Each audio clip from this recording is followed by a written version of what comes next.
All right, today we are diving into something truly out there. It's a system that claims it can map out your soul's entire history. We're talking across lifetimes, galaxies, even dimensions.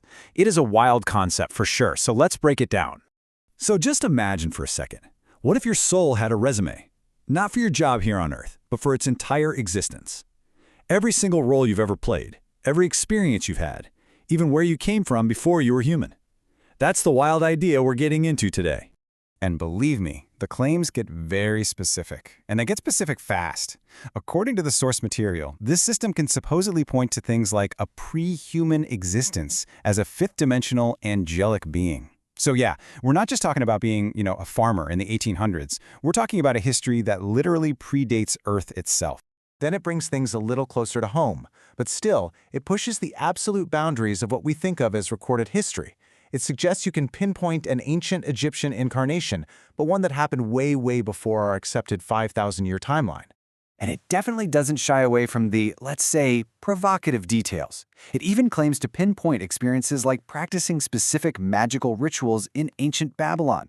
So, the big question is, how on earth is a story this detailed even put together? Well, all these claims, from angelic origins to ancient priesthoods, they all come together to form what the system calls a cosmic resume. It's basically the narrative of your soul's entire journey, jam-packed with roles, locations, and skills from across millennia. Which, of course, brings us right back to that glaring question. How do you get from someone's birthday to a story about being a magician in Babylon? I mean, where does this info actually come from? It's time to pull back the curtain and look at the machinery behind the story.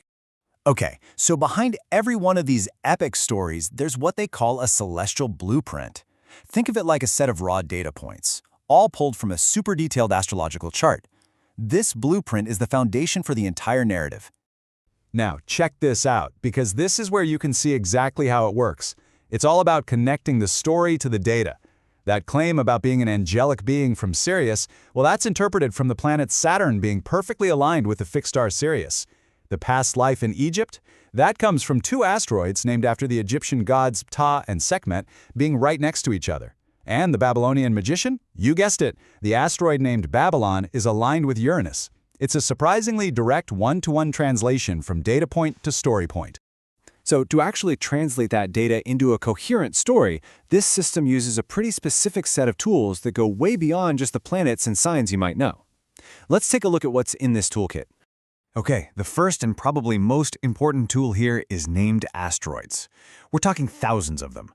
By adding asteroids named after gods like Zeus, or places like Giza, or even abstract concepts, the astrologer can pull in these incredibly specific details and themes that you just can't get with the traditional planets.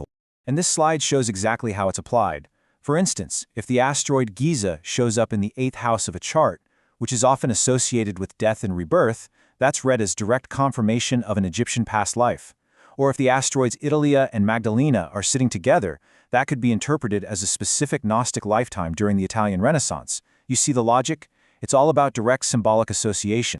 The next tool in the kit adds this whole other layer of, poetic detail. They're called Sabian symbols. For every single one of the 360 degrees of the zodiac, there's a unique descriptive little phrase. So any planet or asteroid that lands on a specific degree gets this extra layer of symbolic meaning. It's like a unique flavor text for that exact spot in the sky.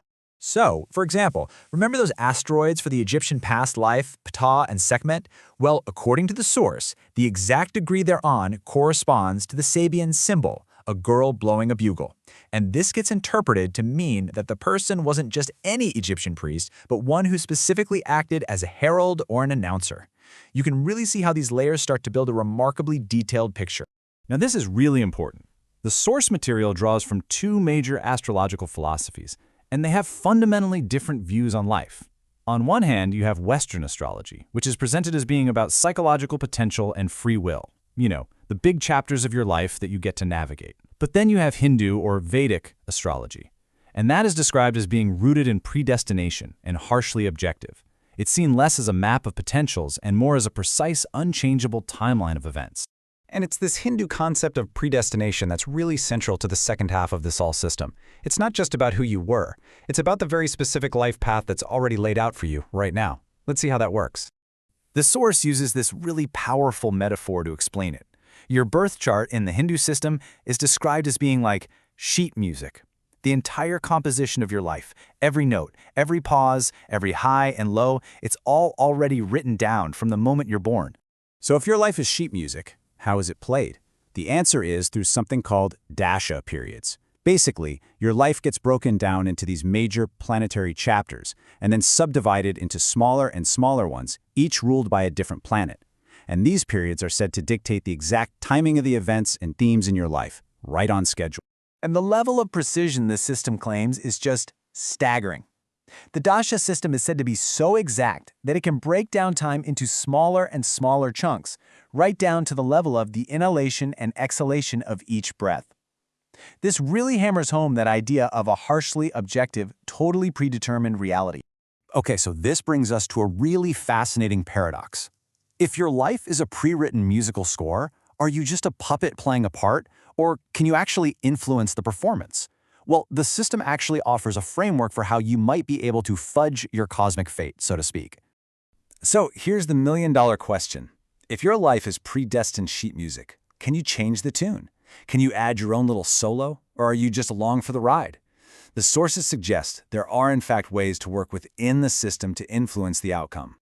According to the material we're looking at, there are 3 main ways you can influence this supposedly fixed destiny: through gemstones, through chance, and, most importantly, through the people you surround yourself with. And here's the logic they give for how these work. Gemstones are described as acting like a tuning fork, or maybe a training wheel. By wearing or focusing on a specific gem, you learn to better recognize and strengthen that planet's energy in your life. Chants are said to work in a similar way, but through vibration, drawing your attention and aligning you with a planet's frequency. But people are seen as absolutely critical. The source says we're built to interact, and that finding the right people can actually unlock parts of our own potential that are totally inaccessible when we're alone. And that leaves us with a final thought to chew on. This system presents this incredibly detailed cosmic history and a supposedly predetermined life path, but then it also leaves room to influence the outcome. So, is our story already written in the stars, or is it more like sheet music, just waiting for a performer to decide exactly how to play it? It's a pretty fascinating question to ponder.